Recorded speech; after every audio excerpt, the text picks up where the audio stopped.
ವಕ್ರತುಂಡ ಮಹಾಕಾಯ ಸೂರ್ಯಕೋಟಿ ಸಮಪ್ರಭ ನಿರ್ವಿಘ್ನಂ ಕುರು ಮೇ ದೇವ ಸರ್ವಕಾರ್ಯೇಷು ಸರ್ವತಾ ಗಜಾನನಂ ಭೂತಗಣಾದಿಸೇವಿತಂ ಕಪಿಸ್ತಜಂಬೂಫಲಸಾರ ಭಕ್ಷಿತಂ ಉಮಾಸುತಂ ಶೋಕವಿನಾಶಕಾರಣಂ ನಮಾಮಿ ವಿಘ್ನೇಶ್ವರ ಪಾದಪಂಕಜಂ.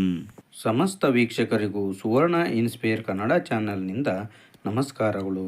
ವೀಕ್ಷಕರೇ, ನೀವು ಇದೇ ಮೊದಲ ಬಾರಿಗೆ ನಮ್ಮ ಚಾನಲನ್ನು ನೋಡ್ತಾ ಇದ್ದರೆ ಸಬ್ಸ್ಕ್ರೈಬ್ ಮಾಡಿ, ಗಂಟೆ ಬಟನ್ ಒತ್ತಿ ಆಲ್ ಅಂತ ಸೆಲೆಕ್ಟ್ ಮಾಡಿ. ಹೀಗೆ ಮಾಡೋದ್ರಿಂದ ನಾವು ಹಾಕುವ ಎಲ್ಲ ವಿಡಿಯೋಗಳು ಮೊದಲಿಗೆ ನಿಮ್ಮನ್ನು ತಲುಪುತ್ತವೆ. ಬನ್ನಿ ವೀಕ್ಷಕರೇ, ಇಂದಿನ ವಿಡಿಯೋ ಶುರು ಮಾಡೋಣ. ವೀಕ್ಷಕರೇ, ಇನ್ನು 24 ಗಂಟೆಯಲ್ಲಿ ಗಜಕೇಸರಿ ರಾಜಯೋಗ. ಈ 3 ರಾಶಿಗೆ ಕೋಟ್ಯಾಧಿಪತಿಗಳಾಗುವ ಪರ್ವಕಾಲ.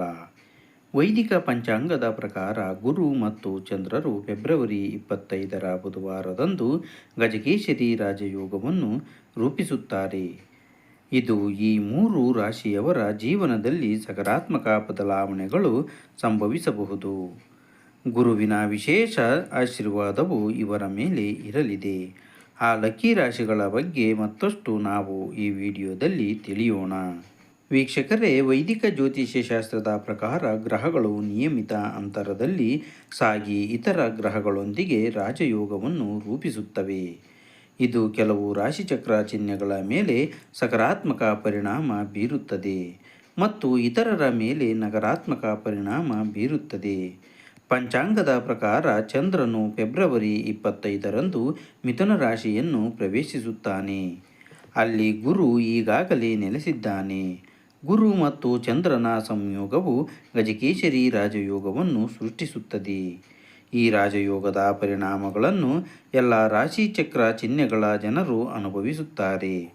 ಆದರೆ ಈ ಸಮಯದಲ್ಲಿ ಅದೃಷ್ಟವು ಅವರಿಗೆ ಅನುಕೂಲಕರವಾಗಿರಬಹುದು. ಇದಲ್ಲದೆ ಇವರ ಜೀವನದಲ್ಲಿ ಕೆಲವು ಸಕಾರಾತ್ಮಕ ಬದಲಾವಣೆಗಳು ಸಂಭವಿಸಬಹುದು. ಆ ರಾಶಿಚಕ್ರ ಚಿಹ್ನೆಗಳ ಬಗ್ಗೆ ನಾವು ಇನ್ನಷ್ಟು ಈ ವಿಡಿಯೋದಲ್ಲಿ ತಿಳಿಯೋಣ. ಅದಕ್ಕೂ ಮೊದಲನೇ ರಾಶಿ ಮಿಥುನ ರಾಶಿ. ಗಜಕೇಸರಿ ರಾಜಯೋಗವು ಮಿಥುನ ರಾಶಿಯ ಜನರಿಗೆ ಸಕಾರಾತ್ಮಕ ಬದಲಾವಣೆಗಳನ್ನು ತರಬಹುದು. ಈ ಯೋಗವು ನಿಮ್ಮ ರಾಶಿಚಕ್ರದ ಲಗ್ನ ಮನೆಯಲ್ಲಿ ರೂಪುಗೊಳ್ಳುತ್ತಿದೆ. ಆದ್ದರಿಂದ ಈ ಸಮಯದಲ್ಲಿ ನೀವು ಗೌರವ ಮತ್ತು ಪ್ರತಿಷ್ಠೆಯನ್ನು ಪಡೆಯಬಹುದು.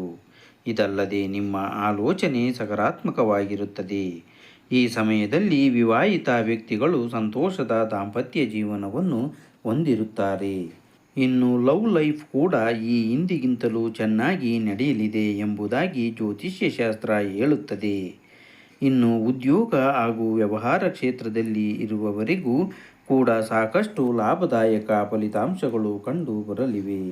ವಿಶೇಷವಾಗಿ ಮಿಥುನ ರಾಶಿಗೆ ಸೇರಿದ ಜನರಲ್ಲಿ ಪಾರ್ಟ್ನರ್ಶಿಪ್ ಕೆಲಸವನ್ನು ಯಾರಾದರೂ ಮಾಡ್ತಾ ಇದ್ದರೆ ಖಂಡಿತವಾಗಿ ಅವರಿಗೆ ಲಾಭ ಕಟ್ಟಿಟ್ಟ ಬುತ್ತಿಯಾಗಿದೆ.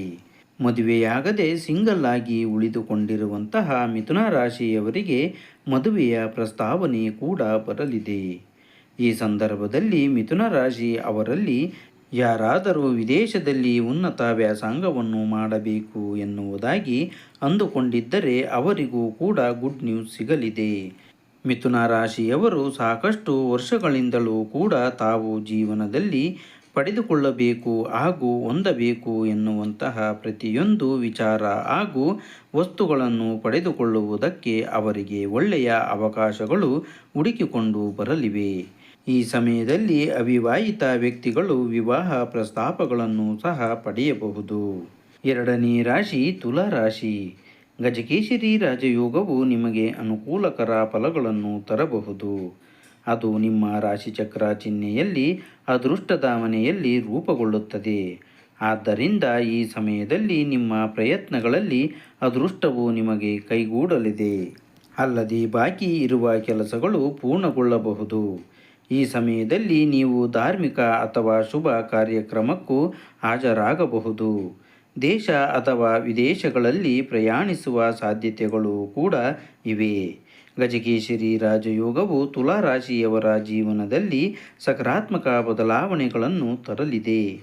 ಹಾಗೂ ಪ್ರತಿಯೊಂದು ಕೆಲಸದಲ್ಲಿ ಕೂಡ ತುಲಾ ರಾಶಿಯವರಿಗೆ ಅದೃಷ್ಟದ ಸಹಾಯದಿಂದಾಗಿ ವಿಜಯ ಶತಸಿದ್ಧವಾಗಿದೆ.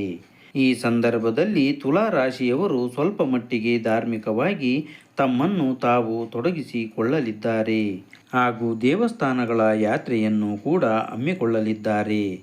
ಇದರಿಂದಾಗಿ ಪುಣ್ಯ ಸಂಪಾದನೆಯನ್ನು ಪಡೆದುಕೊಳ್ಳಲಿದ್ದಾರೆ. ಈ ಸಂದರ್ಭದಲ್ಲಿ ನೀವು ಆರ್ಥಿಕವಾಗಿ ಕೂಡ ಸಾಕಷ್ಟು ಲಾಭವನ್ನು ಸಂಪಾದನೆ ಮಾಡಲಿದ್ದೀರಿ.